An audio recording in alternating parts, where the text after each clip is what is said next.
Second objective पे जो है सोशल ऑब्जेक्टिव, ये बहुत ही मोस्ट इंपॉर्टेंट है। Social objective of the organisation deal with the commitment of the organisation towards the society. Social objective जो होता है ऑर्गेनाइजेशन का, वो डील करता है किसके कमिटमेंट का, organisation towards the society, society से रिलेटेड होता है। इसके मेजर सोशल ऑब्जेक्टिव्स क्या क्या हैं? Supply of quality products at reasonable price, market में सप्लाई करना प्रोडक्ट भी रीजनेबल प्राइस में, कि उसको जो कस्टमर उसको बाय करें। बी है using environment friendly production, use करना प्रोडक्शन मेथड फ्रेंडली, जो इको फ्रेंडली मेथड होते हैं प्रोडक्शंस के, उनको यूज करना। प्रोवाइड करना employment opportunities weaker section society को। अब स्टार्ट करते हैं थर्ड ऑब्जेक्टिव, जो कि है personal objectives of human objective, individual objective जिसे हम कहते हैं, जिससे एम्प्लॉयज की पर्सनल नीड सेटिस्फाई होती है। तो एम्प्लॉयज की भी नीड सेटिस्फाई होना बहुत ज्यादा जरूरी है। इंडिविजुअल ऑब्जेक्टिव्स क्या क्या हो सकते हैं मैनेजमेंट के? कॉम्पिटिटिव सैलरी देना अपने एम्प्लॉयज को,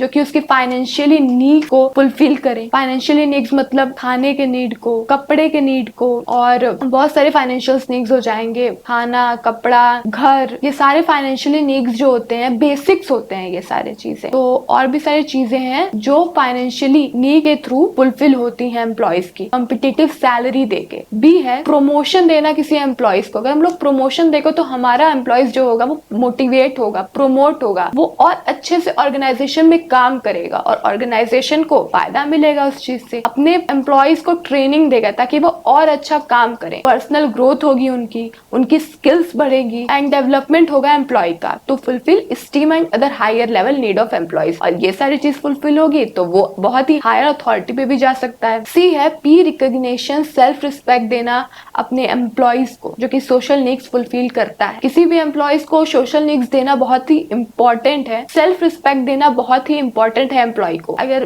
किसी भी ऑर्गेनाइजेशन में उस एम्प्लॉय को सेल्फ रिस्पेक्ट नहीं दी जाएगी तो वो एम्प्लॉय वो ऑर्गेनाइजेशन में काम ही नहीं करेगा और ना ही वो ऑर्गेनाइजेशन का ग्रोथ हो। तो बढ़ते हैं अपने न्यू टॉपिक पे, इंपॉर्टेंस ऑफ मैनेजमेंट। आप लोग फिगर देख सकते होंगे, इसमें 5 इंपॉर्टेंस है management. Creates dynamic organisation, improve efficiency, help in achieving group goal, helps in development of society, helps in achieving personal objective. तो बढ़ते हैं, management helps in achieving group goal. Management help करता है ग्रुप गोल को achieve करने में। अब group गोल से क्या मतलब है हमारा? Group goal, management tries to integrate the objective of individual along with organisational goal. Management try करता है कि एक इंडिविजुअल के साथ साथ ऑर्गेनाइजेशनल भी अपने ऑब्जेक्टिव को अचीव करे। Management directs the efforts of all the individuals in common direction. Management जो होता है वो पूरा का पूरा एफर्ट डायरेक्ट करता है कहाँ? एक इंडिविजुअल को कॉमन डायरेक्शन में ले जाके उस ऑर्गेनाइजेशनल गोल को अचीव करने में मोटिवेट करता है एक मैनेजमेंट उसे उस ऑर्गेनाइजेशनल ऑब्जेक्टिव को।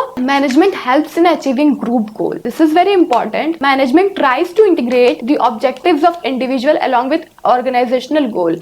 मैनेजमेंट ट्राई करता है कि वो अपने ऑर्गेनाइजेशनल गोल के साथ साथ और इंडिविजुअल गोल के साथ साथ अपने ऑब्जेक्टिव्स को पाए। Management directs the efforts of all individuals in the common direction. Management ताकि वो अपने ऑर्गेनाइजेशनल गोल्स को अचीव कर सके। So it is very important. Second है management increase efficiency. Efficiency increase करता है management. Managers try to reduce the cost. Management try करते हैं कि वो क्या करें, अपने कॉस्ट को एंड इम्प्रूव प्रोडक्टिविटी को इम्प्रूव करें। कॉस्ट रिड्यूस होगा तो प्रोडक्टिविटी बढ़ेगी विद मिनिमम वेस्टेज, और वेस्टेज भी नहीं होगा। जैसे कि मैंने बताया था कि जब कॉस्ट रिड्यूस होगा तो प्रोडक्टिविटी भी बढ़ती है और मिनिमम वेस्टेज ऑफ रिसोर्सेज भी नहीं होंगे। ऑप्टिमम यूटिलाइजेशन ऑफ रिसोर्सेज करिए और इससे पर्संस को ज्यादा से ज्यादा आउटपुट प्रोवाइड होगा। तो managers lead the people in such a manner that along with organisational goal. तो मैनेजर्स पीपल को इस तरीके से लीड करते हैं, इस मैनर से लीड करते हैं कि वो ऑर्गेनाइजेशनल गोल और इंडिविजुअल गोल को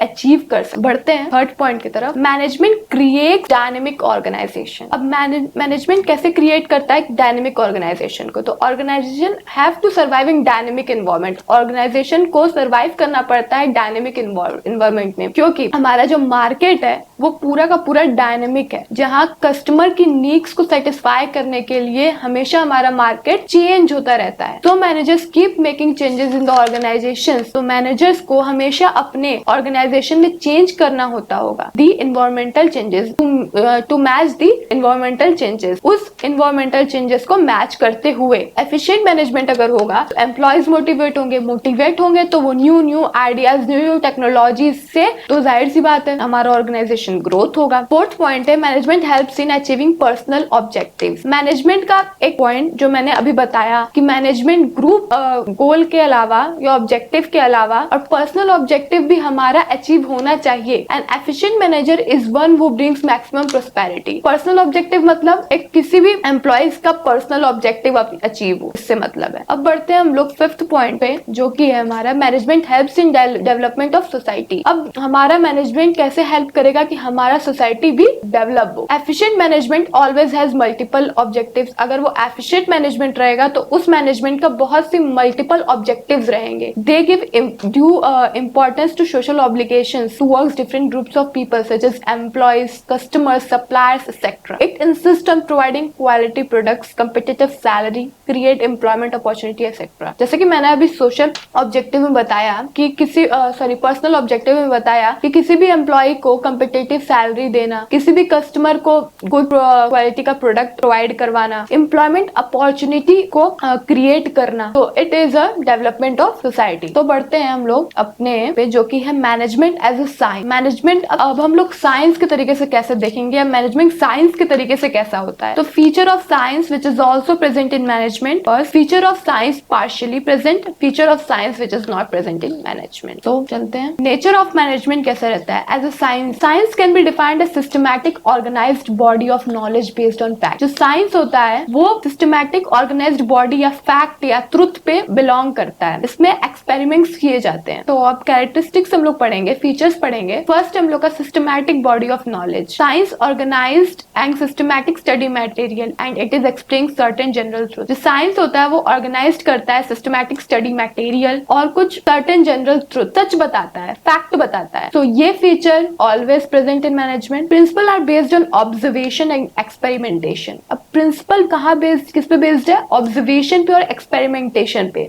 जो हमारा साइंटिफिक प्रिंसिपल है वो डेवलप्ड किसके थ्रू हुआ है? ऑब्जर्वेशन के through, and tested through repeated experiments. जब तक हम लोग रिपीट नहीं करेंगे एक्सपेरिमेंट को टेस्ट करके, तभी तो हम लोग उसको अच्छे से ऑब्जर्व करेंगे, उस एक्सपेरिमेंट को ऑब्जर्व करेंगे। तो management principles are develop through observation. जो मैनेजमेंट प्रिंसिपल है वो डेवलप किससे हुआ है? ऑब्जर्वेशन के थ्रू डेवलप्ड हुआ है। अब मैनेजमेंट एक्सपेरिमेंट से तो ज्यादातर डील नहीं करेगा ना, उसे ह्यूमन भी चाहिए, उसे HRM भी चाहिए, ह्यूमन बीइंग बिहेवियर भी चाहिए डील करने के लिए management. It is must important, किसी भी मैनेजमेंट में ह्यूमन होना it is must important. So but management deals with human being and behaviour of human being can not be observe with full objectivity. हम science को, experiments को observe तो कर सकते हैं, लेकिन ह्यूमन बिहेवियर को हम लोग कभी ऑब्जर्व नहीं कर सकते। फुल्ली ऑब्जर्व तो कर ही नहीं सकते हैं, लेकिन सम काइंड्स ऑफ सब्जेक्टिविटी को हम लोग ऑब्जर्व कर सकते हैं। तो ये लिमिटेड प्रेजेंट रहेगा, पार्शियली प्रेजेंट रहेगा मैनेजमेंट। तो बढ़ते हैं थर्ड पॉइंट पे, जो कि है universal validity. Scientific management have universal validity. Universal validity मतलब होता है गिव सेम रिजल्ट, कोई सेम रिजल्ट देना in all circumstances, in all situations में सेम ही रिजल्ट देना। तो their application is not universal.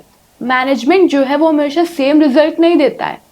They have to get chance according to the given situation। वो situation पे डिपेंड करता है कि वो कैसा रिजल्ट देगा। So this feature is not present in management। आज का टॉपिक यहीं पे खत्म होता है, मिलते हैं, बाय बाय।